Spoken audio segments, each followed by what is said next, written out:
Cette semaine, à info.tvc, la ville de Cozaspécal demande à Unoria Coopérative de revenir sur sa décision de fermer sa succursale BMR. La Maison d'Angèle ramène son événement de financement, le souper chantant. La MRC de la Matapédia lance un concours de photographie dans le cadre de la Journée de la Matapédia. Le Centre d'action bénévole souligne la semaine de la popote roulante et lance un nouveau service alimentaire. Et le comité Action Logement de l'Est nous entretient sur les droits des locataires. Bonne émission!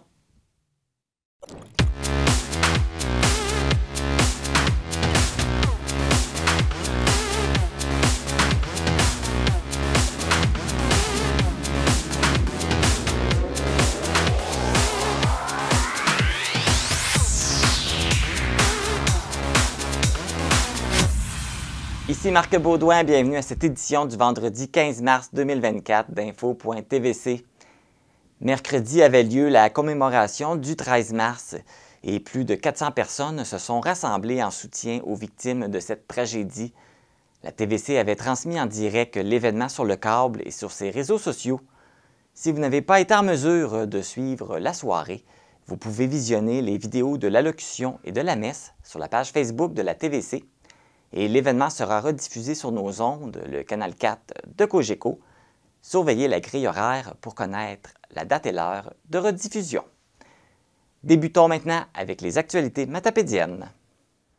Voici vos actualités matapédiennes du 15 mars 2024. Le budget du gouvernement du Québec déposé par le ministre des Finances Éric Girard n'apporte pas de grandes surprises pour la région du Bas-Saint-Laurent.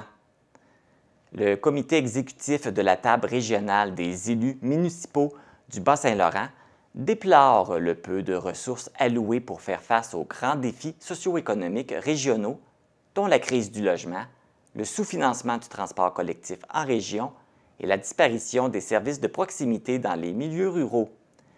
Pour ce dernier point, l'investissement de 50 millions de dollars sur 5 ans représente à peine 10 % de l'engagement initial du maintien des services de proximité dans les communautés rurales. Les élus déplorent également le peu d'écoute du gouvernement quant aux préoccupations exprimées par les agriculteurs de leur région, puisque Québec ne prévoit pas de nouvelles sommes pour leur venir en aide dans son budget. Au regard de la forêt publique recevra 150 millions de dollars sur 5 ans, dont 30 millions cette année, alors que la forêt privée bénéficiera pour sa part de 147 millions de dollars jusqu'en 2029. Selon le comité exécutif, les investissements annoncés ne répondent pas entièrement aux demandes de la région, mais ne causent pas non plus de pertes nettes.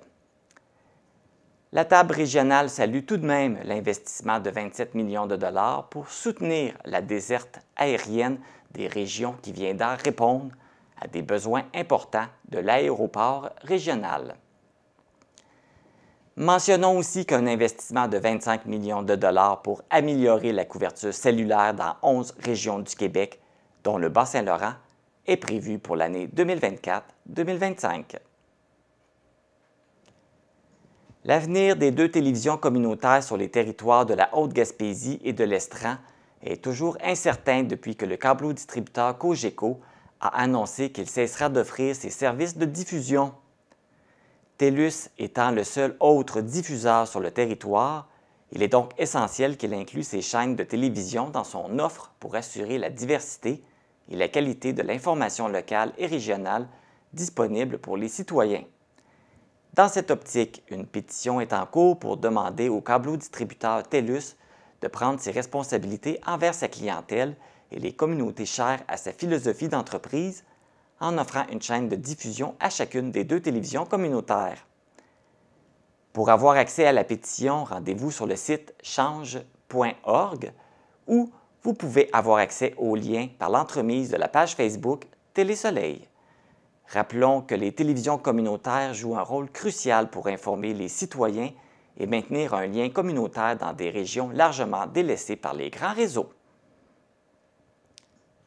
Il sera possible d'aller visiter la résidence pour aînés, le domaine Lac-au-Saumon, qui s'est installé dans le bâtiment qui abritait la congrégation des servantes de Notre-Dame, Reine du Clergé, au 13 rue du Foyer à Lac-au-Saumon. Une journée porte ouverte est organisée pour vous faire découvrir les installations et vous fournir toutes les informations détaillées sur les services. La visite guidée se déroulera jeudi le 21 mars à 13 h. Pour pouvoir y participer, vous devez réserver votre place par téléphone au 88 778 5836 ou par courriel à administration@domaine-lac-au-saumon.com. La Régie intermunicipale de l'aéroport régional de Montjoly contribue financièrement auprès d'organismes afin de démontrer son engagement envers le bien-être du milieu et l'importance accordée à la responsabilité sociale et au soutien communautaire. Dans cette optique, la MRC de la Matapédia et la Ville d'Amqui ont remis une contribution de 1 000 $ partagée entre la TVC de la Matapédia et la Fondation Action Santé de la Matapédia. Lors de son passage au balado Politiquement parlant, le député de Matane-Matapédia, Pascal Bérubé, a dévoilé avoir passé un après-midi en rencontre et à boire du vin avec le premier ministre François Legault à son bureau de Montréal en période de pandémie. Le chef du Parti conservateur du Québec, Éric Duhaime, a dénoncé cette situation le 11 mars dernier en raison des mesures sanitaires qui étaient en place au moment de cette rencontre. Pour sa publication, l'image utilisée par le représentant conservateur sur laquelle apparaît François Legault et Pascal Bérubé provenait de la visite du premier ministre à Amqui suite au drame qui a secoué la communauté l'année dernière. Suite à l'utilisation de cette photo, Pascal Bérubé a réagi et a indiqué sur les réseaux sociaux de ne pas utiliser des images de cette tragédie pour commettre des attaques personnelles envers sa personne. Voici maintenant les actualités sportives. La 58e finale des Jeux du Québec s'est conclue le 9 mars dernier à Sherbrooke. La patineuse de vitesse matapédienne Stella Rose Cyr est montée pour une 3e fois sur les marches du podium en gagnant la médaille d'or aux 500 mètres. La jeune athlète de 12 ans avait déjà gagné la médaille d'or aux 1000 mètres et la médaille d'argent aux 1500 mètres. En plus d'être une triple médaillée, Stella Rose Cyr a été choisie pour être la porteuse du drapeau de la délégation de l'Est du Québec lors de la cérémonie de clôture. Voici les propos de l'athlète sur son expérience à cette finale des Jeux du Québec. Stella Rose, félicitations, c'est toi qui as le drapeau. Salut, je m'appelle Stella Rose Cyr, je suis une athlète en patinage de vitesse et je serai la porte-drapeau de l'Est du Québec pour la fermeture. Mes forces, c'est beaucoup le sprint. J'aime beaucoup ça, aller vite. Moi, je suis moins stratégique. Ça veut dire pour le 1500 puis le 1000, c'est beaucoup dur pour moi. Mais je force beaucoup et j'essaie de me pratiquer à avoir plus d'endurance. Ce que j'ai le plus aimé, juste toute l'expérience au complet. J'ai aimé ça que faire 3 jours de compé. Moi, d'habitude, j'en fais juste une journée. J'ai fait 3 jours de compé. J'ai dormi dans une classe que j'avais jamais fait ça. J'ai pris le bus pendant 7 heures de temps. Ça, c'est des vraiment très belles expériences que je ne vais pas oublier. Dans la Ligue de hockey senior Desjardins de l'Est du Québec, le Bar Lazare de Coz-Abscal a joué sa dernière partie samedi dernier. L'équipe matapédienne a essuyé une défaite de 7-4 lors de la 3e partie de la demi-finale qui a conduit à son élimination. Cette victoire des Corsaires de Forillon transporte l'équipe gaspésienne en finale. Celle-ci devra affronter Fondation BA de Trois-Pistoles dans une série 3-5. L'équipe qui sortira vainqueur sera couronnée équipe championne de la saison 2023-2024. C'est ce qui complète les actualités matapédiennes.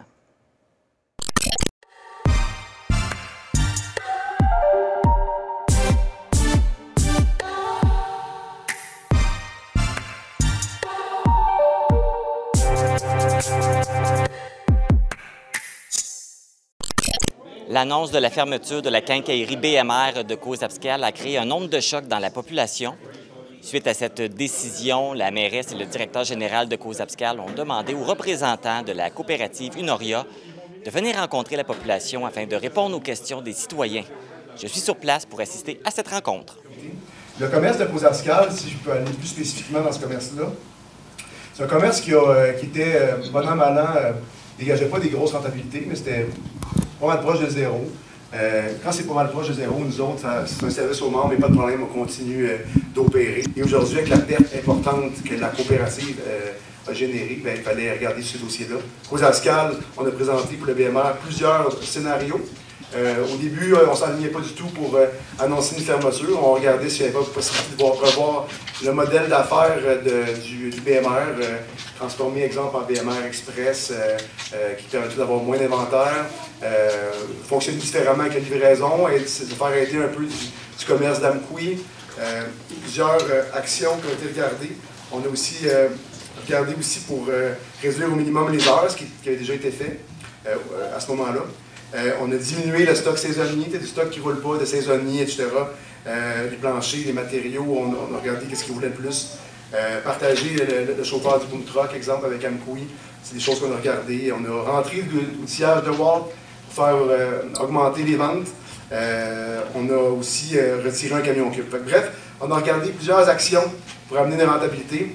Et tous les scénarios qu'on a regardés n'amenaient pas la rentabilité qu'on avait besoin pour garder le commerce ouvert. On parle de 500 000 de chiffre d'affaires que ça prend de plus.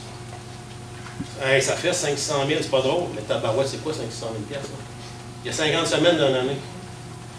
700-800 clients qui vont acheter 10, 12 piastres, 15 piastres par semaine de plus. Là, c'est 700 000 qui est ramassé. Le quincaillerie est en marche, il va virer. Quelle chance a-t-on eu? Quel scénario avez-vous étudié, vous? Moi, en tout cas, quand vous me dites que vous avez fait le tour de la question, ben, par là, moi, je pense que la question n'a pas été dure à faire. Le tour, il n'a pas été long à faire, je veux dire. Moi, là, je vous lance un défi. La ville de la Cause-Abscale l'achèterait votre bâtisse. C'est certain que vous autres, comme commerçants, vous allez dire, ouais, s'ils veulent installer une quincaillerie dans le coin, on va leur mettre le bâton dans les roues, parce que ça nous met le bâton dans les roues financièrement. Mais par contre, je pense que vous avez une redevance envers les gens de la région. Avec tout l'argent qu'on vous a donné avec les années, je pense que vous devriez peut-être dire à la ville de Cause-Abscale, oui, la bâtisse, on serait prêt à vous la céder. S'il y a une autre bannière qui veut s'installer dans la région, on ne s'opposera pas à ça pour permettre aux gens qui vous ont fait vivre d'avoir l'opportunité d'avoir une quincaillerie et de continuer d'avoir accessibilité à notre quotidien sans être obligé de monter à un coup et aller-retour pour aller chercher des vis et des... Bon, vous comprenez comment c'est que c'est aujourd'hui. Rien que l'argent qui mène là. Je suis en compagnie de Dié Leroy, qui est la mairesse de Cause-Abscale, et de Denis Viel, qui est le pro-maire. Bonjour à vous deux. Bonjour. Vous venez d'avoir une rencontre en public, avec les dirigeants de la coopérative Unoria. Comment ça s'est passé? Ça s'est bien passé. Des questions ont été posées d'une part et d'autre. Devant une belle population, même citoyenne, citoyens, des gens tissés serrés de notre communauté. Puis, je pense que pour moi, je suis satisfait de la rencontre. Je ne sais pas si Denis est satisfait. On a eu une belle rencontre. Comme on dit, on a eu des bonnes questions. On a eu des bonnes réponses aussi.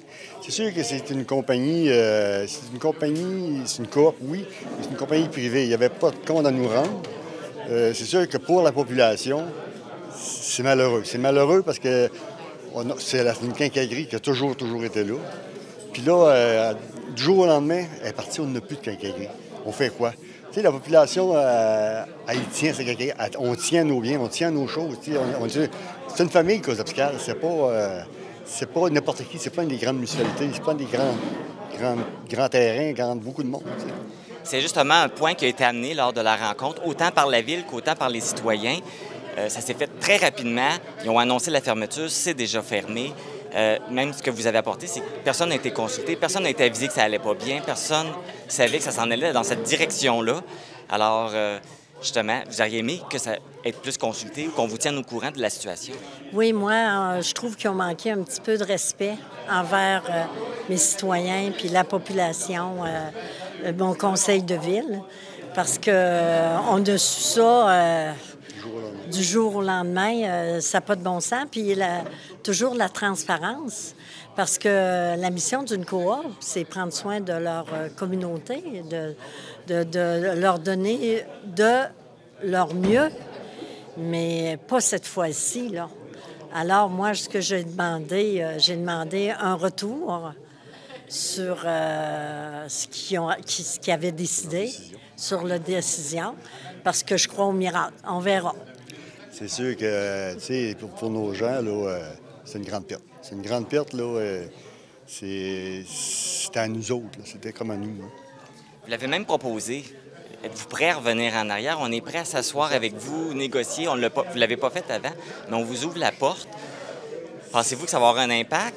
Je le souhaite, parce qu'on on a des problèmes, on a toutes les solutions. Il s'agit de s'asseoir puis de dire, bien là, regarde, on a ce problème-là, on est capable de trouver une solution, puis on part avec ça. C'est à souhaiter. Il serait pu venir nous voir et nous dire, on a vraiment un problème, on fait quoi? Pouvez-vous nous aider? La mutualité aurait été là, ça c'est sûr. On n'aurait pas laissé aller comme ça. Là. On aurait mobilisé cette gang, on a mobilisé un paquet de monde pour une rencontre. On est capable de faire plus que ça. Même, je te dirais qu'on était au moins 250 personnes, certains, là, aujourd'hui. Là. Même, il y a des gens qui ont viré de bord, là, parce qu'il n'y avait plus de place du tout, là. Non, quand on travaille positif, on récolte positif. Pour moi, c'est à suivre. On va laisser retomber la poussière, puis après ça, bien, on verra. On espère qu'ils vont changer d'idée. Oui. Justement. Et en plus, vous avez proposé, parce que là, il y avait une Oria, on a décidé peut-être qu'ils vendraient ou ils loueraient. Vous avez proposé la ville d'acheter peut-être le terrain, le bâtiment. Donc, peut-être parce que vous avez d'autres projets que vous aimeriez mettre en place? Bien, sûrement. Je vais vous dire, ça nous prend ce service-là. Ça nous prend une quincaillerie. C'est clair et net. On ne laissera pas aller nos biens non plus. C'est une appartenance, c'est à nous. Est-ce que là, la solution de demander à un compétiteur, à une autre personne de venir s'installer ici, il y en a d'autres. Il y a la quincaillerie Gagnon à Amqui qui serait peut-être intéressée à avoir une succursale à Causap, on ne sait pas. Peut-être. On est ouvert. On est ouvert à tout. On est ouvert à tout. On veut que ça marche, on veut qu'il y ait autre chose. On veut que nos citoyens soient capables d'acheter Causap-Fiscal. Acheter à Causap-Fiscal. Pour que les retombées, le monde du plateau là, qui venait ici, là, bien, il achetait à la quincaillerie, il allait à la pharmacie, il allait à l'épicerie, il se gazait, puis après ça, il retournait chez eux. Mais là, on perd toutes ces retombées-là. Là. Non, on va travailler fort pour avoir quelque chose. Ça, c'est sûr. Parce que l'impact, c'est pas juste sur la population de Causap-Fiscal. On a parlé beaucoup d'exode. Les gens n'auront peut-être pas nécessairement à Amqui pour aller chez les affaires. On est dans le Nouveau-Brunswick. Fait que là, ça va peut-être créer une perte d'achat ici, localement. On parle de Causap-Fiscal à 2000 personnes, oui. Mais si je calcule Sainte-Marguerite, Sainte-Florence, Albertville, on monte à 3 000 à 4 000 personnes. Je sais pas, je n'ai pas fait le calcul, mais c'est tous ces gens-là qui descendaient à Causap-Fiscal pour venir acheter à quelqu'un. Tout à fait. Il faut retrouver ce service-là. Peu importe la façon, vous allez travailler pour l'avoir, que ce soit avec une Oria ou avec quelqu'un d'autre, il y a une possibilité. Surtout que là, en plus, une Oria, ils ont mentionné qu'ils seraient prêts à vendre le bâtiment, mais pas n'importe qui. Ils ne sont peut-être pas prêts nécessairement à accepter que ce soit une autre quincaillerie, mais en même temps, vous vous en allez. Ils n'ont pas dit que ce n'est peut-être pas notre quincaillerie. Ce qu'ils ont dit, c'est pas, mettons, un garage comme New Orleans à Amqui. C'est sûr qu'ils n'iront pas, ils ne voudront pas ils ne vendront pas à quelqu'un qui va faire partie des instruments agricoles à Causap-Fiscal. Mais une quincaillerie, d'après moi, il n'y aurait pas de problème. Ouais. Puis si, au pire aller, s'ils ne veulent pas nous le vendre, bon, on a d'autres alternatives à suivre. Je vais revenir un petit peu sur la conférence qui s'est donnée. C'est vous qui avez demandé qu'une Oria vienne parler devant les gens. C'était quoi l'objectif? C'était... Oui, absolument. Absolument. Les faire virer, les faire changer d'idée, puis de repenser comme il faut là, à ce qu'ils venaient de faire. Là. Fait que c'est ça. Là, on reste à se croiser les doigts puis à souhaiter qu'il arrive quelque chose, que ce soit avec ou avec quelqu'un d'autre. Mais j'imagine que la Ville va travailler sur des solutions. On va travailler fort. On va travailler fort. Odile Leroy, Denis Viel, merci beaucoup. Merci à toi. Bonne fin de journée. Les représentants de la coopérative Une Oria ont refusé de nous accorder une entrevue suite à la rencontre avec les citoyens. C'est depuis le 8 mars que la quincaillerie sous la bannière BMR, située au 55 rue Saint-Jean-Baptiste à Causap-Fiscal, est fermée. La population de Causap-Fiscal doit maintenant se rendre à Amqui pour les achats en quincaillerie. La Maison d'Angèle ramène son événement, le Souper chantant, dans le cadre de son 20e anniversaire. Pour nous parler de cette édition 2024, je vais aller retrouver Jean Paradis, qui est le président du conseil d'administration, et les Ursulines, Sœur Françoise et Sœur Lorraine. Jean Paradis, Sœur Françoise et Sœur Lorraine, bonjour. Bonjour. Bonjour. Tout d'abord, pouvez-vous nous expliquer qu'est-ce que le souper chantant? Le souper chantant, c'est une activité qui va se vivre le 25 mai 2024 à l'occasion du 20e anniversaire de la Maison d'Angèle. Il y a eu différentes activités, mais celle-là va être assez importante et ça se fait à la salle communautaire le samedi 25 mai. Et ça consiste en quoi? Le souper, évidemment, mais avec de la musique. Une chorale, la chorale Saint-Benoît, et puis un groupe de jeunes de la Polyvalente qui vont nous interpréter différentes choses. Un souper très fraternel, familial, agréable, en toute simplicité. Et c'est pas la première fois que vous le faites? C'est la quatrième fois, oui, c'est ça. Au mois de mai, en général, là, ça va bien. Les gens apprécient être venus, puis apprécient leurs expériences, puis c'est une activité conviviale, c'est familial. Il y a des familles qui viennent, puis apprécient beaucoup l'activité, d'entendre le chant en plus du souper. C'est une occasion à partager ensemble et puis discuter. C'est la 4e édition, mais vous avez dû prendre une pause en raison de la pandémie. Évidemment, ça nous a été une épreuve. Mais par contre, quand on a eu l'occasion cette année de le refaire, on s'est dit pourquoi pas. Ce qui est bon, ce qui est possible, puis ce qui est agréable, bien, on prend les occasions pour les vivre. Les gens qui veulent y participer, j'imagine, il va y avoir une vente de billets, il faut qu'ils réservent leur place? Oui, bien, les gens peuvent communiquer avec moi, Sœur Françoise, et on a donné des billets à certains responsables qui les offrent à leur connaissance. Puis s'il y a des gens qui ne nous connaissent pas, bien, ils peuvent appeler au numéro de la Maison d'Angèle, au 629-6640. Alors, ça va nous faire plaisir de les accueillir. Également, les membres de la chorale, elles ont des billets aussi. Alors, c'est ça. Lorraine? Oui, je pourrais dire que la nouveauté, c'est qu'il y a des tablés de former. Les gens sont invités à former des tablés. Alors ça intéresse beaucoup les personnes qui ont su ça, qui s'empressent de se faire une tablée pour être ensemble, pour l'échange autour du repas. Oui. Donc, les gens peuvent réserver en groupe, mais est-ce qu'il y a un nombre limite de nombre de personnes qu'on peut réserver ensemble? C'est une dizaine, hein? C'est 10, et 10. Ça peut être par famille ou par amis. Oui. Mais c'est une formule intéressante, les tablés. Et ça, c'est une nouveauté. Est-ce qu'il y a d'autres nouveautés à part celle-là? Oui, la présence des jeunes qui vont être là et qui vont nous apporter un vent de fraîcheur, un vent nouveau. La jeunesse. Oui. C'est une chorale, dans le fond, qui font une chorale de l'école Armand-Saint-Onge. Ah, OK. Oui. Fait que la chorale est composée de jeunes. Une petite chorale, puis des instruments.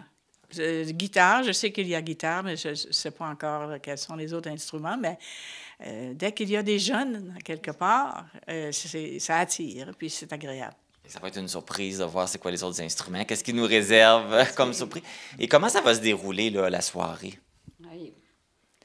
Bien, le départ, c'est 17h, l'entrée 17h, et puis les tables qui sont réservées vont être identifiées. Et il y a toute une demi-heure de chant, de musique avant le premier service. Puis, après le repas principal, il y a encore un moment de chant et de musique. Puis, il y a des prix de présence. On a beaucoup de gens qui nous offrent des prix de présence. Et il y aura un vin aussi qui sera proposé au début du repas et qui s'appelle le temps des amis. C'est un vin qu'on vient de découvrir et qui attire, qui appelle, qui a du sens. Ça donne du sens, le temps des amis, les tables d'amitié. Hein, est-ce qu'on sait ça va être quoi le menu de la soirée du souper? C'est un buffet à cause des coûts. Là, un buffet où les gens vont se servir, sauf le premier service. Là, des bénévoles vont servir le potage. Okay. Le potage. Et puis, les billets sont au coût de combien? 35 $. On a pris un prix accessible. Oui. Et puis, on souhaite beaucoup de joie et de bonheur à toutes ces personnes qui viendront se joindre à nous. Et c'est important pour nous de fêter ce 20e anniversaire parce que nous avons eu tellement de collaboration, de coopération, d'entraide. Jean est président du CA, il peut en parler longuement. Oui, bien, les gens collaborent beaucoup. On a des bons bénévoles et la Ville aussi nous a donné un coup de main pour la réservation de la salle, ces choses-là. Fait qu'on apprécie beaucoup la collaboration des gens qui nous aident à organiser cette activité-là. Et l'argent ramassé va à soutenir la mission de la Maison d'Angèle, j'imagine? C'est exactement pour ça. Ça permet à la Maison de continuer à aider les personnes qui en ont besoin. C'est des petits coups de pouce en passant. Quand on vit un moment difficile ou qu'il y a une épreuve, bien, la porte est toujours ouverte et il y a quelqu'un qui va être là, puis qui va entendre, il va écouter, qui va permettre de faire un bout de chemin et puis d'aller un peu plus loin. Est-ce que vous avez des partenaires pour organiser cet événement-là? À date, non. Bien, on a demandé des commanditaires, là, mais je n'ai pas les noms. Quelques commanditaires qui nous aident, qui vont être publicisés lors du souper aussi, c'est ça. Et là, on parle du 20e. Ça, c'est une des activités du 20e. Est-ce qu'on peut s'attendre qu'il va en avoir d'autres activités pour le 20e? Il y en a déjà eu une ici. Il y a eu d'abord une messe de reconnaissance. Puis il y a eu ensuite porte ouverte, la journée même de l'entrée, le 15 janvier 2004, il y a eu porte ouverte. Et puis, il y en aura d'autres probablement. On va... À suivre, à surveiller. Ouais. Là, 20 ans, j'avais les cheveux un petit peu plus foncés. Il y a 20 ans. Eh bien, Jean Paradis, sœur Françoise et sœur Lorraine, merci beaucoup. Puis je vais souhaiter beaucoup de succès avec votre souper chantant. Oui, merci infiniment. Vous êtes très gentil d'être venu nous voir. Merci. Ça fait plaisir. Et on dit déjà bienvenue à toutes les personnes qui seront avec nous le 25 mai. Au revoir. Certain. Je vous rappelle les détails du souper chantant. Celui-ci aura lieu le 25 mai à 17h à la salle communautaire d'Amqui. Pour acheter vos billets, vous contactez la Maison d'Angèle au 418-629-6640. Je vous souhaite une bonne soirée. Vous êtes amateur de photos et vous aimeriez présenter vos clichés. La MRC de la Matapédia vous invite à participer à un concours de photos. Et pour nous en parler, je reçois Karine Lévesque, qui est conseillère en développement culturel, et Michel Paquette, qui est conseillère en développement local et territorial à la MRC. Bonjour Karine et bonjour Michel. Bonjour Marc. Ça va bien? Oui, toi? Un beau concours qui se présente aux gens. C'est une première, là, dans la Matapédia. Oui, en fait, c'est une première. C'est dans le cadre des festivités là, de la Journée de la Matapédia qu'on a débuté l'année passée. Donc, cette année, on voulait ajouter un plus à notre événement. Donc, on s'est dit... Tu sais, nous, on a à se promener beaucoup sur le territoire dans le cadre de notre travail. Puis à chaque fois qu'on se promène, on est comme « wow ».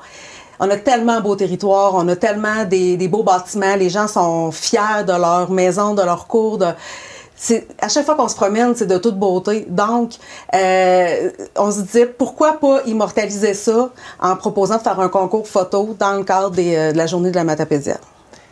Tu parlais des maisons, des territoires. Est-ce qu'il y a un thème pour le concours de photos? Oui, mais en fait, là, pour cette année, on a décidé que nos activités tendraient plus vers le thème du patrimoine. Donc, le thème pour le concours photo, c'est la Matapédia riche de son patrimoine culturel.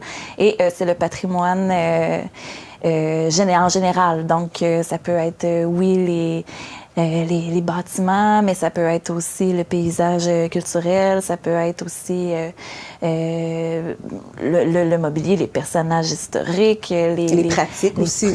Aussi le patrimoine immatériel, donc les coutumes, les traditions, les danses, les chants. Ça peut être vraiment très large. Oui, c'est ça, c'est très large. Hein? Très large. C'est pas les possibilités qui manquent. Il faut juste avoir un peu d'imagination pour aller chercher les images peut-être les plus originales. Exact, oui. Bien, on demande en fait d'être très original, justement. On laisse une belle latitude aux gens pour nous surprendre. Donc, il y a certains autres critères à respecter, évidemment, dont être prise, la photo doit être prise sur le territoire de la MRC de la Matapédia, évidemment. Et on demande qu'elle soit prise, là, vu que c'est la première année que le concours est lancé, que les gens n'étaient pas nécessairement au courant. On voulait pas seulement des photos de bas de neige, là, malgré qu'il y en a plus tant que ça, là, à l'heure où on se parle.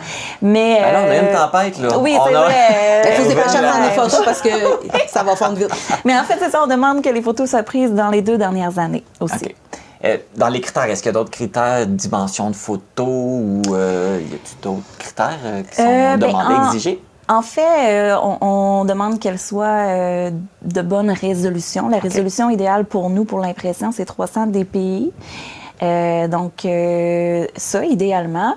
Les photos peuvent être en déclinaison de noir et blanc, de sépia, mais on veut pas qu'il y ait de retouches ou de filtres là, qui dénatureraient, c'est-à-dire d'ajouter un élément, par exemple, qui serait pas là ou de retirer un élément qui serait pas là. Pas faire de montage, là. Laisser ça. Pas faire de montage, laisser ça le plus naturel possible. Ensuite de ça, ben c'est ça, d'être prise sur le territoire de la MRC de la Matapédia dans les 2 dernières années. La personne qui soumet la photo, ben elle doit être l'auteur de la photo et en détenir les droits d'auteur. Donc, c'est pas mal ça. Est-ce que ça peut être des photos prises avec des cellulaires ou ça prend des appareils? Oui, ça peut être pris avec les cellulaires. Oui, c'est juste qu'il faut aller voir dans ses fonctionnalités là, pour le mettre en haute résolution. Là. Sur le site de la MRC, toutes les informations ils s'y retrouvent. Puis on explique, si je ne me trompe pas, là, chers collègues, comment les mettre en haute résolution, justement, à partir d'un cellulaire. Donc, c'est pas juste pour des photographes professionnels, c'est vraiment pour monsieur et madame tout le monde. On a parlé du thème du concours. Flasher la Matapédia, c'est le titre du concours. Oui. C'est le thème, c'est ça? Oui. Oui, en fait, c'est le titre parce que ce qu'on souhaite, c'est refaire un concours chaque année avec un thème différent. Okay. Donc, Flasher la Matapédia, pour nous, c'était le titre du concours qui va revenir chaque année, là, si on voit qu'il y a une belle participation. Est-ce que c'est tout le monde qui peut participer à ce concours-là? Oui. En fait, tout le monde. Il y a 3 catégories, en fait, là, pour mieux cibler là, les gagnants. On a une catégorie pour les jeunes de moins de 18 ans. Donc, il y a vraiment une catégorie juste pour eux. Ensuite, pour les monsieur, madame, tout le monde, les citoyens, qu'ils soient professionnels ou amateurs. Et aussi, on a laissé une tribune, que ce soit des touristes, que ce soit des gens qui sont de passage ou des anciens résidents qui voudraient soumettre une photo, c'est possible aussi. Donc, on a une catégorie pour Matapédiens de cœur, ceux qui voudraient participer, il n'y a pas de problème aussi, là. Ah, mais c'est intéressant, ça. Oui, puis j'oubliais. Excuse-moi, Marc. Bien, il n'y a pas de problème. J'oubliais, à travers ces 3 catégories-là, il va aussi avoir un coup de cœur du public. Donc, on va inviter les gens à contribuer à nommer un gagnant. Oui, fait que le public va pouvoir participer, mais il va y avoir un jury aussi qui va voter pour les photos. Qui va faire partie de ce jury-là? En fait, le jury va être composé de 3 personnes, dont un représentant ou une représentante de la MRC de la Matapédia, une consultante en patrimoine et un ou une photographe semi-professionnel ou professionnel. OK, pour évaluer peut-être la qualité des photos. Exactement. Peut-être que je peux y aller même avec les critères. Donc, l'originalité, comme je mentionnais, le respect du thème, qui, je le rappelle, est le patrimoine, et la composition de l'image, donc la qualité artistique de la photographie. Et là, ce qui est intéressant, je ne sais pas si c'est tout le monde qui va soumettre une photo, mais il va y avoir une exposition. Oui. En fait, l'exposition va être dévoilée le 26 mai dans le hall de la MRC de la Matapédia. Donc, les gens vont être invités à venir voir les photos qui ont été sélectionnées parce qu'on va quand même faire une sélection des photos. Donc là, ils vont pouvoir venir prendre connaissance des chefs-d'œuvre qui vont être exposés. Et par la suite, durant la semaine, les gens vont être invités à venir à la MRC dans le hall pour pouvoir voir les photos, puis aussi soumettre leur vote pour leur coup de cœur. Et aussi, il va y avoir une exposition virtuelle sur les réseaux sociaux. Donc, les gens vont aussi pouvoir voter sur les réseaux sociaux dans le fond, du 26 mai au 1er juin. Et le lundi suivant, là, ce qui trouve être le 3 juin, on va dévoiler les gagnants. C'est ça. Fait que le vote du public, c'est pendant l'exposition, là, comme tu parlais, du 26. Oui, dans le fond, c'est ça. Okay. Nous, on va, le jury va avoir fait sa sélection, mais ça ne sera pas annoncé parce qu'on veut que les gens puissent vraiment choisir leur coup de cœur à travers les photos qui vont être exposées. Fait que le jury ne sera pas dévoilé avant pour ne pas influencer le... Exact. Le choix des jurys ne sera pas annoncé. Dans le fond, on va avoir comme 2 prix. Oui. Le prix du jury et le prix du public. Exact. Et c'est quoi les prix qui sont reliés à ce concours-là? Bien, on se garde quand même. On veut garder la surprise quand même, mais ce qu'on peut dire, c'est qu'il y aura certainement on remettra aux lauréats, dans le fond, une copie de leur photographie agrandie, encadrée. OK. Puis, dans le fond, il y aura d'autres petites surprises, mais on estime la valeur des prix respectivement à 175 $ chacun. Ah, quand même. Fait qu'il y a 4 prix, en fait. Fait que là, on est en train de donner le goût au monde de participer. On espère. Mais là, comment on fait si on veut participer? C'est pas tellement compliqué. Vous pouvez aller sur le site Internet de la MRC de la Matapédia, l'onglet Journée de la Matapédia. Toutes les informations sont là. Vous avez à compléter un formulaire parce qu'il ne faut pas juste envoyer une photo. Non, c'est ça. On vous fait travailler un petit peu. En fait, ce qu'on veut, c'est que les gens, oui, prennent leurs photos. On veut connaître aussi, bon, c'est qui, à quel endroit ça a été pris, le titre de leur photo, mais aussi un petit descriptif de leur photo en lien avec le patrimoine. Donc, on veut que les gens, on veut entendre les gens aussi à travers ça. Donc, toutes les informations sont sur le site, le petit formulaire à compléter, et ensuite, il y a une photo à joindre par courriel à l'adresse concours.photo avec un S à commercial mrcmatapédia.québec. On te la donnera, Marc, tu pourras l'écrire en dessous. On pourra la rajouter au bas. Et fait que, ils envoient leurs photos, ils ont jusqu'à quelle date pour le faire? 26 avril. 16 heures. Oui. Et si je peux compléter ce que tu dis, ma belle Michel, effectivement, tu sais, le patrimoine, c'est un peu subjectif. Donc, on demande aux gens de nous dire pourquoi ils ont choisi ce sujet de photographie-là et en quoi, selon eux, pour eux, dans leur cœur, ça fait partie du patrimoine local matapédien. Parce que ça, c'est important aussi de le nommer. Ouais, on peut avoir du patrimoine familial. Je sais pas, moi, Marc, ta grand-mère fait une excellente recette de sauce à spaghetti. Mais peut-être qu'au niveau du patrimoine local matapédien, c'est peut-être moins... ça répond peut-être moins aux critères. Mais donc, qu'est-ce qui s'inscrit dans le patrimoine local matapédien, c'est-à-dire pour notre territoire? Qu'est-ce qui est important de préserver selon vous? Qu'est-ce qui ressort de notre territoire? De quoi les gens... À quoi s'identifient les gens? Et voilà, on a hâte de vous lire. Paysage, bâtiment, ça peut être un événement aussi qui se produit sur le... On prend des photos des événements. Ça peut être... Fait que on a du choix en masse. Puis il s'en passe tellement des choses. Il y a tellement de choses dans Matapédia, c'est pas les idées photos qui manquent. Exact. Oh non! Exact. Karine Lévesque, Michel Paquette, merci beaucoup. Bien, merci à toi, Marc, de nous avoir accueillis. Bien, merci, ça fait plaisir. C'est un très beau concours. On est bien fiers. On va souhaiter longue vie. C'est la première édition, mais on va souhaiter que ça va bien marcher puis que ça va revenir les prochaines années. Merci beaucoup. Merci. Ce concours est rendu possible grâce à l'entente de développement culturel entre le gouvernement du Québec et la MRC de la Matapédia. Si vous voulez participer au concours, je vous rappelle que vous devez déposer seulement une photo. Alors, vous retrouverez toutes les informations via le site Internet de la MRC de la Matapédia à mrcmatapédia.qc.ca/journée Matapédia. Ou si vous avez des questions, vous pouvez tout simplement contacter le 418-629-2053. Bonne chance! Pour nous joindre, composez le 418-629-4503 ou écrivez-nous à journaliste@tvcmatapédia.com. Restez à l'affût de toutes nos activités en nous suivant sur Facebook. Vous pouvez également regarder nos émissions en vous abonnant à notre chaîne YouTube. Le Centre d'action bénévole de la vallée de la Matapédia augmente son offre de services au niveau de l'alimentation. En plus de la popote roulante, un nouveau service, les petits plats givrés, est mis en place. Et pour avoir plus de détails, j'en discute avec la directrice générale, Pascal Rioux. Bonjour Pascal! Allô Marc! C'est un plaisir de te retrouver. On a deux petits sujets à parler aujourd'hui. On va commencer par la popote roulante, parce que c'était la semaine des popotes roulantes qui se termine là, dans les prochains jours. Qu'est-ce que le Centre d'action bénévole a fait de spécial pour cette semaine-là? Et cette année, on a innové un peu pour remercier nos gens. On les a fait parvenir un petit pot de miel comme ça, là, c'est joli. avec derrière le centre un petit merci. Puis on a remis aussi aux bénévoles qui livrent, nos baladeurs qu'on appelle, qui livrent la popote roulante. Fait qu'on a pensé à eux. Tu sais, c'est un merci. Oui. Puis du miel, ça représente aussi, tu sais, les abeilles travaillent en équipe. Fait que nos bénévoles, c'est ça, c'est un travail d'équipe. C'est vraiment pour tout ce que ça peut représenter qu'on a choisi le miel. Puis on le sait que les abeilles aussi, ça travaille très fort. Oui. L'organisme travaille très fort, vos bénévoles travaillent très fort aussi. Tu sais, puis la popote roulante, là, Marc, là, c'est plus que rien qu'un repas que tu reçois. Le bénévole, il arrive chez vous, il regarde est-ce que ça va. Si la personne ne s'est pas levée de son lit, il va nous le dire au bureau. Oh, Madame Rioux, là, habituellement, j'arrive, elle est assise dans sa cuisine, là, ce matin, ça marche pas. Fait qu'on est capable d'aider les gens, de regarder avec eux. Voulez-vous qu'on appelle un membre de la famille? Voulez-vous... Fait que je vous dirais qu'aussi, c'est une présence surveillance de savoir qu'il y a un bénévole qui va venir vous livrer votre popote. C'est un repas chaud.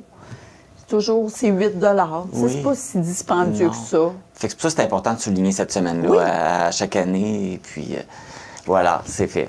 Je vous lance aussi l'appel, tu sais, on a toujours besoin de bénévoles. Fait que si c'est une activité que vous diriez, hey, je pense que j'aimerais ça, moi, aller livrer, il y a une formation, vous pouvez venir faire la formation, puis après, vous prenez la décision. Mais je vous dirais que c'est pas un bénévolat très exigeant dans le sens qu'on a une grosse rotation de bénévoles. Fait que tu peux le faire une fois par mois, puis c'est parfait, une fois par saison.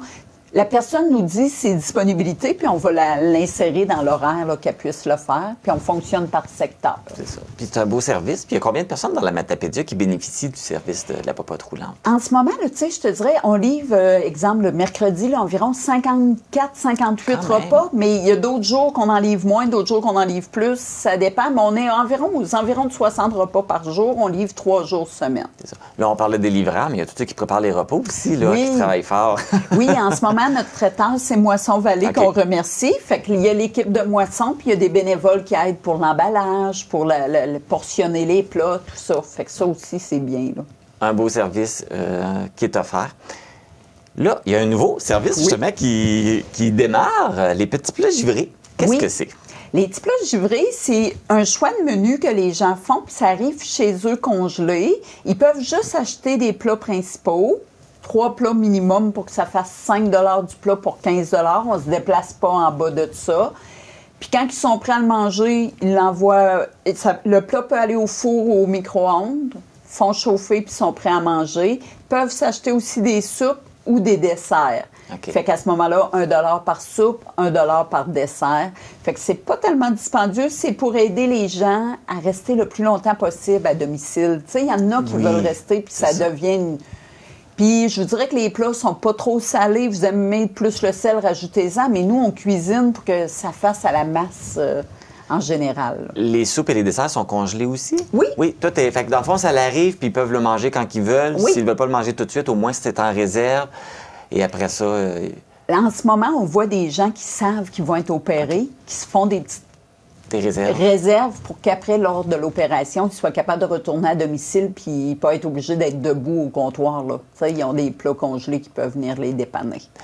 Est-ce qu'il y a des critères particuliers pour avoir le droit au service des petits plats givrés? T'sais, nous, on dit tout le temps 65 ans et plus, mais toute personne qui a un besoin ponctuel ou ça pourrait être une femme qui a accouché, qui n'a pas de famille si proche, puis que là, le conjoint a recommencé à travailler, puis ça pourrait être une personne comme ça qui prend les services des petits plats givrés. C'est un besoin ponctuel. Je me suis cassé la jambe demain matin, oups, un petit peu mal pris. Ben les petits plats givrés pourraient venir m'aider, moi.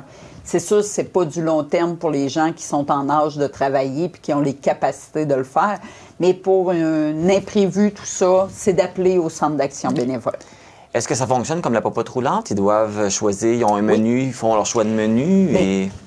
On pourra mettre, là, j'ai un choix de menu. Fait que c'est ça, les gens choisissent, puis après ça, ils appellent au centre d'action bénévole. On peut l'envoyer par courriel aussi, puis c'est vraiment ça, comme ça. Il faut qu'ils passent par le centre d'action bénévole. Est-ce que ça marche selon sur la commande ou ça marche tel mois, telle journée, on fait une livraison, vous en voulez ou comment ça fonctionne? On livre en même temps que la popote roulante, donc les lundis, mercredis, vendredis. Dans le secteur, là, mettons que la personne reste à Saint-Léon-le-Grand, ben le bénévole qui part avec la popote de Saint-Léon-le-Grand va amener le congelé et va aller le porter à la personne à ce moment-là. Fait que les deux personnes peuvent avoir les deux services, la popote roulante et les petits plats givrés, fait qu'il commande les deux, il y a son repas chaud qu'il peut manger tout de suite, puis il y a sa réserve qui fait... Des fois le week-end. Aussi, oui, parce que vu que c'est juste 3 journées semaine, bien, ça lui donne la bouffe pour les autres journées qu'il n'y a pas de popote roulante. C'est ça. Un beau complément! C'était le but. Hey, merci beaucoup, Pascal. Merci à Vraiment, vous. un nouveau beau service qui est offert par le Centre d'action bénévole. Là. Bravo! Merci! Si vous avez des questions sur les services offerts par le Centre d'action bénévole, vous pouvez les contacter au 88 629 4456.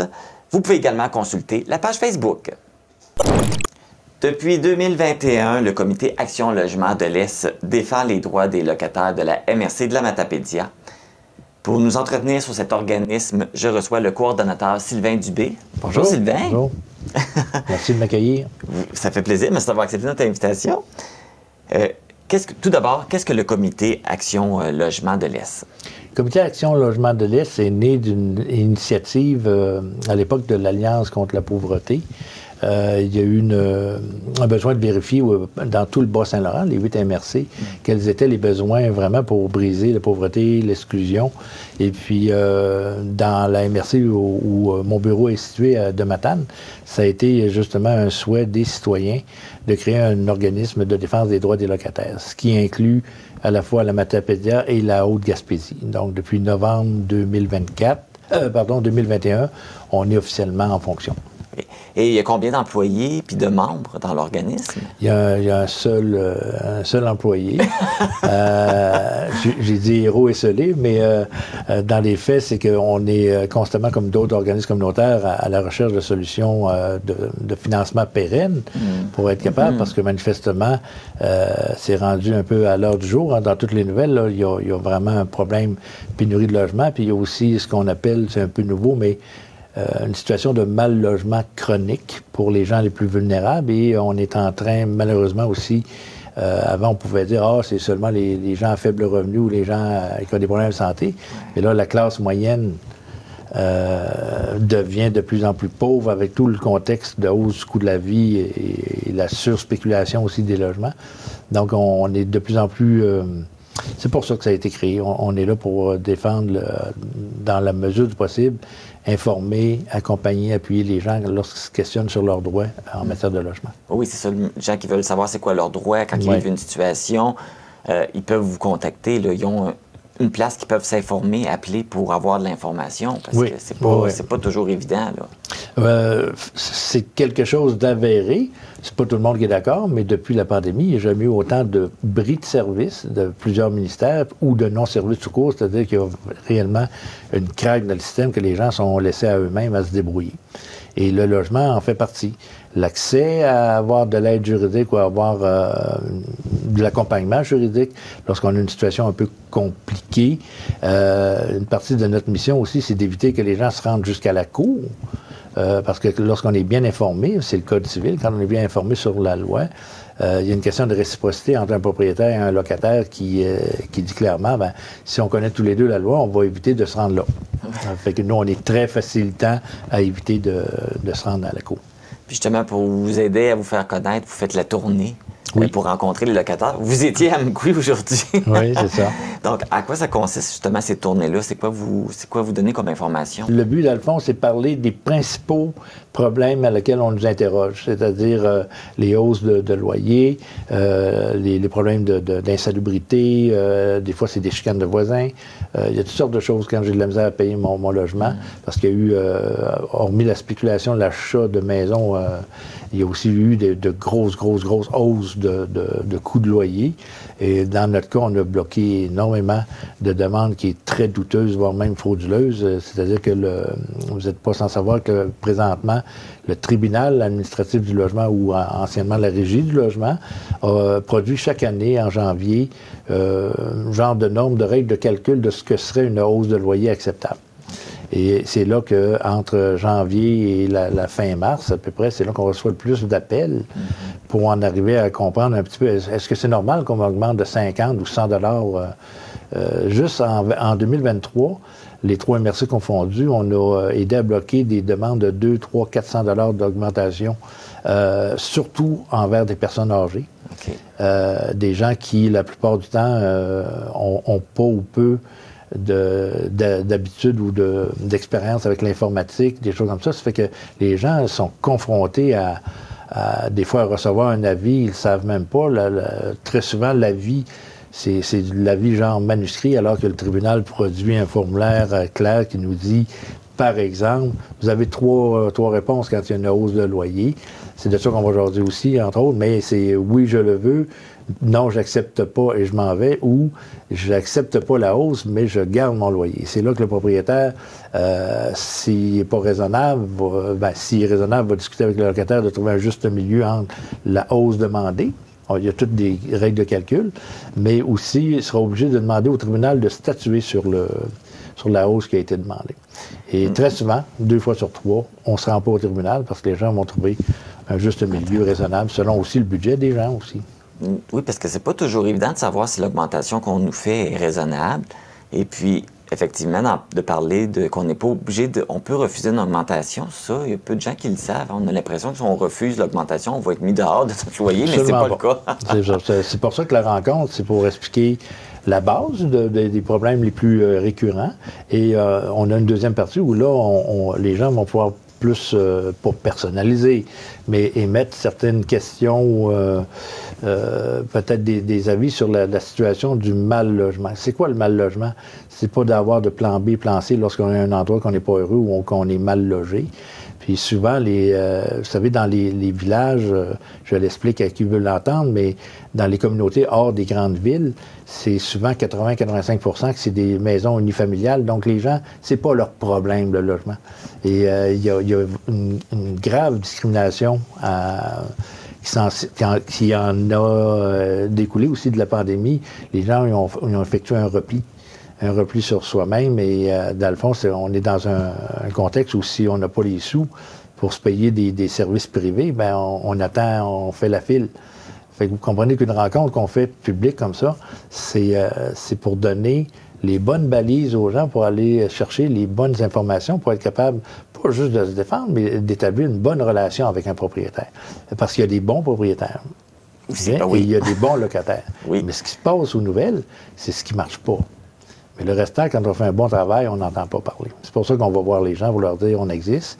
Et venez en grand nombre. Je pense qu'il y a 80 places. Là.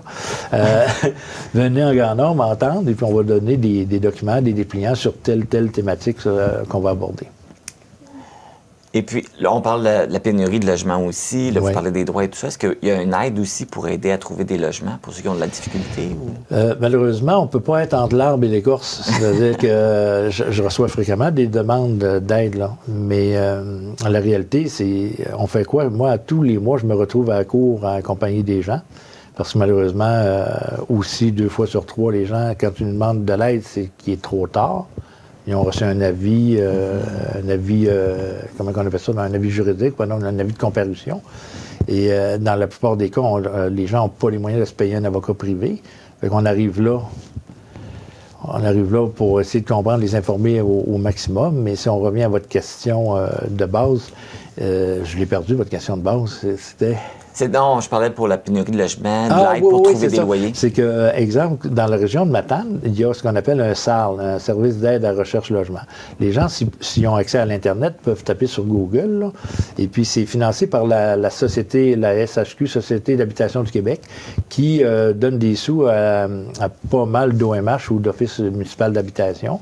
Et dû au nombre de population, bien, par exemple, à Matane, ils ont réussi à avoir suffisamment de gens pour offrir le service pour la région de Matane. Sinon, malheureusement, on doit appeler soit notre municipalité ou les organismes, puis ça revient toujours au même qu'on doit trouver ce service-là d'aide à la recherche de logement partout au Québec. Ça, c'est des choses qu'on milite aussi.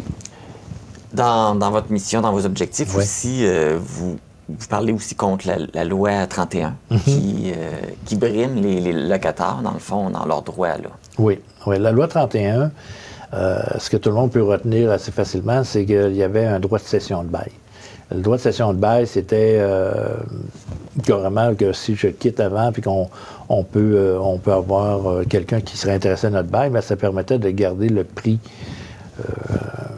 à moins qu'on aille en cours et qu'on détermine le contraire, mais de pouvoir garder, exemple, je paye 500 $ pour mon logement, bien, celui qui le prend, paye 500 $ jusqu'à temps qu'il y ait la demande une fois par année. On ose un logement une fois par année, pas 2 fois, 3 fois, même si c'est un nouveau propriétaire, c'est une fois par année. Donc, avec la loi 31 qu'ils viennent d'adopter, ils viennent de briser ça, entre autres. Fait que moi, je ne suis pas très politique, mais les décisions actuelles du ministère de la ministre, c'est pas pour aider les locataires. C'est encore dans une optique d'aider au niveau du privé, d'aider les gros propriétaires. Les petits propriétaires, ils n'en ont rien à faire là-dedans. Ils s'occupent de leur patrimoine, quelques logements. Mais les grosses compagnies, là, eux autres, ils vont tirer un gros avantage de refuser des cessions de bail. On pourrait en parler longtemps. Ça, oui. Donc, d'où l'importance d'avoir des organismes comme celui-là là, qui protègent les droits là, des locataires. Actuellement, vous êtes à la recherche de bénévoles? Oui, parce qu'on a plusieurs sous-comités. On a un comité... c'est intéressant de me poser la question, parce que généralement, je n'ai pas le temps de le dire, mais quand il y a le local, le comité Action Logement de l'Est, mais en dessous de ça, moi, je trouve à gérer un certain nombre de bénévoles qui se préoccupent de questions bien précises. Il y en a une, c'est ce qu'on appelle le comité vigilance. Le comité vigilance, c'est que, vous savez, tout près de chez nous, les voisins, des amis, des choses comme ça, il peut arriver des situations de la vie où la personne, inévitablement, on dit des polyproblématiques, là, mais perte d'emploi, séparation, des choses comme ça, puis la personne, là, elle devient fragilisée, et malheureusement, une des résultantes, ça se pourrait être qu'elle se retrouve, qu'elle n'a plus le moyen d'être où aller, ou qu'elle est carrément, par jugement, jetée dans la rue. Donc, le comité vigilance, c'est une série d'intervenants partout sur le territoire qui, dès qu'on s'aperçoit, c'est un comité anti-paperasse, mais c'est un comité terrain. Dès qu'on s'aperçoit que quelqu'un pourrait être en situation de vulnérabilité ou carrément en itinérance, là, on met en place, dans la mesure du possible, avec les services sociaux, avec les différents services, là, un filet de sécurité pour s'assurer que la personne a un toit. Ça, c'est le comité vigilance. Le comité accès et justice, le devenez, c'est pour être capable de trouver des solutions aux gens qui n'ont pas le moyen d'être accompagnés par un avocat. Il y a des questions réellement pas simples quand on parle d'avoir un toit. C'est penser, par exemple, vous, c'est un organisme communautaire, mais pensez, je les cible pas. Mais exemple, tous les journalistes qui ont perdu leur job, là. Oui. Hein? Oui, il y a beaucoup peu dans les médias. C'est sûr qu'il y en a beaucoup qui ont des statuts fragiles, pigistes, machin, mais ceux qui étaient à temps plein, puis ça fait 15 ans, du jour au lendemain, ils peuvent perdre leur maison, une usine qui ferme. Ces gens-là peuvent se retrouver en grande vulnérabilité dans un délai de 0-12 mois. Donc, le comité de vigilance, il est là pour ça, mais aussi d'avoir accès à la justice, c'est de savoir qui fait quoi pour venir nous aider en prévention, pour aider ces personnes-là à ne pas avoir tout se défendre tout seul, parce que les gens sont rendus méfiants, ils n'ont pas nécessairement accès à des services, il faut faire des choix téléphoniques, il faut remplir des formulaires, c'est comme si de plus en plus on est éloigné des gens qui devraient nous aider. Et ça tombe tout dans le communautaire. L'autre qui est pas... c'est le comité finance, parce qu'on est toujours à chaque 3 mois, 6 mois en train de se poser la question, est-ce qu'on va survivre? Parce qu'on doit avoir du financement récurrent pour être capable de pouvoir aider les citoyens. Et présentement, je suis le seul employé qui s'occupe de 3 MRC, mais pendant presque 2 ans, je m'occupais de la Gaspésie au complet. Okay. Alors, vous comprenez que c'est bien beau de déborder les services qui devraient être faits avant, puis ça atterrit dans le comité logement, mais il y a tous les autres organismes communautaires qui vivent la même chose d'être sous-financés pour aider la population en général. Fait que besoin d'un petit coup de pouce. Fait que s'il y a des gens qui écoutent, là, qui seraient intéressés à s'impliquer, à faire partie d'un de ces comités-là, ils vous contactent? Oui. On a un numéro, je partais pour dire sans frais, c'est pas vrai. On a un numéro, le 418-562-7645, poste 105. Et puis, on a une page Facebook, là, Action Logement de l'Est, où tous les jours, j'envoie de l'information ou de la documentation sur les actualités concernant le logement. Sylvain Dubé, merci beaucoup d'être venu nous parler du comité Action Logement de l'Est. C'était très intéressant. Et j'espère qu'on aurait eu beaucoup de gens. Oui. Merci. Merci. Bonne journée. Si vous avez des questions sur vos droits de locataire ou que vous vivez des situations qui peuvent vous sembler illégales, vous pouvez contacter l'organisme au 88 562 7645, poste 105. C'est ce qui termine cette édition du 15 mars d'Info.tvc. Merci d'avoir été à l'écoute. Les vêtements que je porte sont une gracieuseté de la boutique Passion Mode située à Causa-Abscale. Ne manquez pas le télébingo ce dimanche à 12h30. Les cartes à jouer sont de couleur lime. Pour ma part, je vous retrouve mardi pour une édition d'Info.tvc Express. sur la finale régionale de l'Est du Québec de l'Expo Sciences Hydro-Québec qui se déroule cette fin de semaine à la polyvalente Forimont de Causeapscal. Bonne semaine!